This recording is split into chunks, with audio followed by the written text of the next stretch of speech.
नमस्कार दोस्तों, दिल से स्वागत है आपका हमारे मार्केट मेडिटेशन के यूट्यूब चैनल पे। मैं रोशन कुमार तिवारी आपका साथी जुड़ गया हूं आज आपके साथ। स्टार्ट करने से पहले मैं ये समझता हूं कि आप लोग निश्चित रूप से डिस्क्लेमर को अच्छे से देखकर पढ़कर समझ लिए होंगे। इस चैनल पर दिए गए सभी कंटेंट एजुकेशनल पर्पज से बनाए गए हैं। इसका उद्देश्य किसी भी प्रकार का एडवाइस या रिकमेंडेशन करना नहीं है। हम सेबी रजिस्टर्ड फाइनेंशियल एडवाइजर नहीं है, इसलिए हम आपको सलाह देते हैं कि आप कोई भी डिसीजन अपने फाइनेंशियल एडवाइजर से पूछ कर ही करिए। अगर आपका कोई भी प्रॉफिट या लॉस होता है उसके जिम्मेदार आप खुद ही होंगे।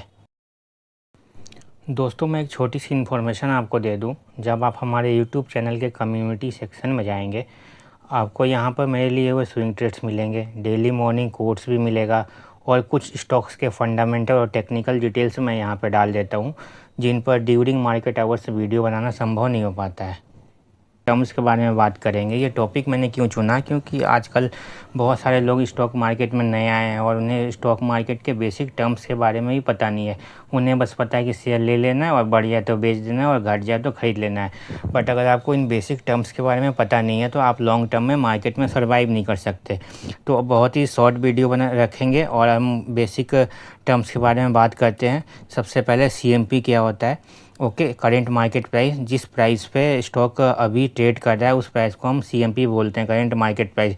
स्टॉक बढ़ता है घटता है, आप देखते होगे। मान लो अगर कोई स्टॉक है, उसका प्राइस अभी 100 रुपये चल रहा है इस सेकंड, फिर वो कभी 101 होता है, कभी 101.5 होता है, कभी 97 हो जाता है, कभी 98 हो जाता है। तो जो स्टॉक का अभी प्राइस चल रहा है वो उस प्राइस को हम बोलते हैं CMP। ओके, MBP क्या होता है, मैक्सिमम प्राइस। मान लो एक मोबाइल है, ठीक है, वो 10 से 15 हज़ार का आता है, तो क्या आप उस मोबाइल के 1 लाख पे करोगे? आप नहीं पे करोगे। आप मैक्सिमम कितने पे कर सकते हो? आपने सोचा कि मैं अगर 10 से 15 हज़ार का मोबाइल है तो मैं मैक्सिमम 20,000 रुपये अफोर्ड कर सकता हूँ, उससे ज़्यादा नहीं कर सकता हूँ। सेम कैसे, अगर शेयर है, ठीक है, वो अभी 100 रुपये का चल रहा है, मेरे अकॉर्डिंग वो शेयर होना चाहिए 70 रुपये का या होना चाहिए 40 रुपये का, तो मैं कितना अफोर्ड कर सकता हूँ? मान लो मैं 120 रुपये अफोर्ड कर सकता हूँ, उससे ज़्यादा मैं अफोर्ड नहीं कर सकता हूँ, ठीक है। तो मान लो मैं एक शेयर को मेरे हिसाब से वो होना चाहिए था 40 रुपये का, बट वो एक्चुअली में 120 रुपये का है। तो मैं 120 तक ही अफोर्ड कर सकता हूँ, उससे ऊपर अफोर्ड नहीं कर सकता हूँ। अगर आप ऊपर ले लिए किसी शेयर को, मान लो आपने शेयर को 300 में ले लिया, 500 में ले लिया, तो आपके फंस जाने की संभावना बहुत ज़्यादा है और आप 2 से 3 साल तक अगर आपने ऊपर फंस गए तो आप शेयर से बाहर नहीं निकल पाओगे, अगर वो आपके शेयर लेते ही गिरना शुरू हो गया तो, ठीक है।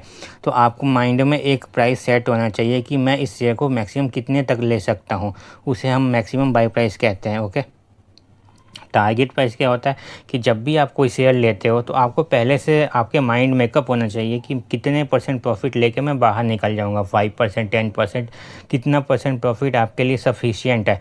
तो मान लो अगर 100 रुपये का करेंट मार्केट प्राइस में शेयर चल रहा है, आपने सोचा कि 90 रुपीज़ आ जाए तो मैं इसे ख़रीद लूँगा, तो आपने 90 रुपीज़ में ख़रीद लिया, तो उस 90 रुपीज़ को हम क्या कहेंगे, बाई प्राइस। तो आपने कितने में ख़रीद लिया, 90 में ख़रीद लिया। अब आपने सोचा कि मेरे को 10% प्रॉफिट आ जाए तो मैं बाहर निकल जाऊँगा, तो 90 रुपीज़ का 10% कितना होता है, 99। तो अगर आपने सोचा कि 99 जब आ जाएगा तो मैं बाहर निकल जाऊँगा, तो आपका टारगेट प्राइस कितना हो गया, 99 रुपीज़ हो गया। आपने कितने पे ख़रीदा, 90 रुपीज़ पे ख़रीदा। ओके, अब ये सेल प्राइस क्या होता है, it is advice to reduce the exposure from the stock.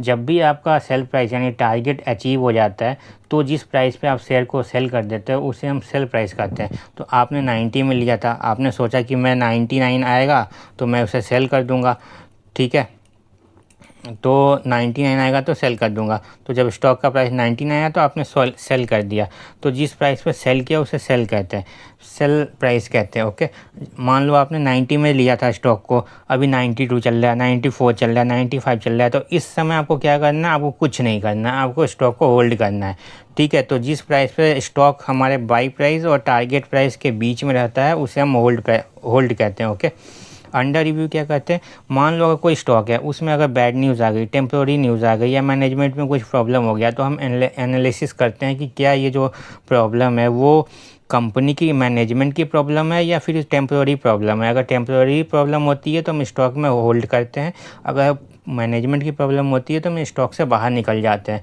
उस समय स्टॉक जो होता है वो अंडर रिव्यू के स्टेज में होता है। ओके, नेक्स्ट आ जाते हैं intrinsic value, under value, Fairlie value, over value.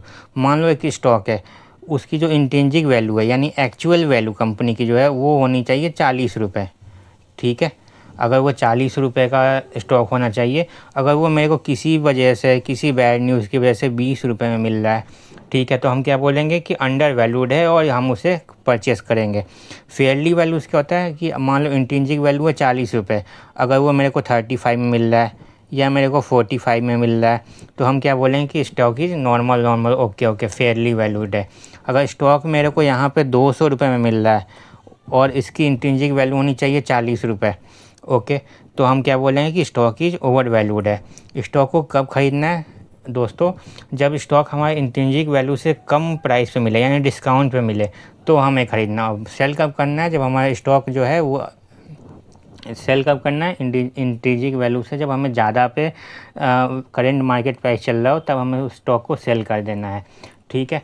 तो गाइज़ आज हमने बेसिक टर्म्स के बारे में बात किया। होप सो आपको पता चल गया होगा CMP क्या होता है जो मार्केट प्राइस पर चल रहा है, MBP क्या होता है मैक्सिमम बाई की प्राइस क्या है जितना हम अफोर्ड कर सकते हैं। टारगेट, हमने एक टारगेट सेट कर लेते हैं, वो टारगेट आने पे हम उससे बाहर निकल जाते हैं। जिस प्राइस पे हम ख़रीदते हैं उसे हम बाई प्राइस कहते हैं, ओके।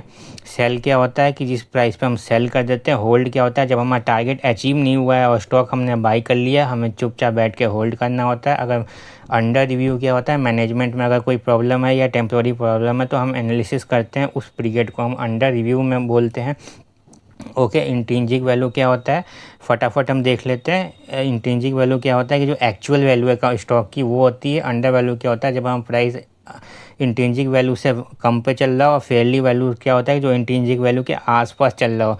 और ओवर वैल्यूड क्या होता है जब इंट्रिंसिक वैल्यू से बहुत ज़्यादा प्राइस हो गया हो, तो अब हम ओवर वैल्यूड कहते हैं, ओके। तो होप सो गाइड्स आपको बेसिक टर्म समझ में आ गया होगा। नेक्स्ट टाइम मिलते हैं और भी अच्छे टॉपिक के साथ मैं आपके लिए लेके आता हूँ, ओके। धन्यवाद।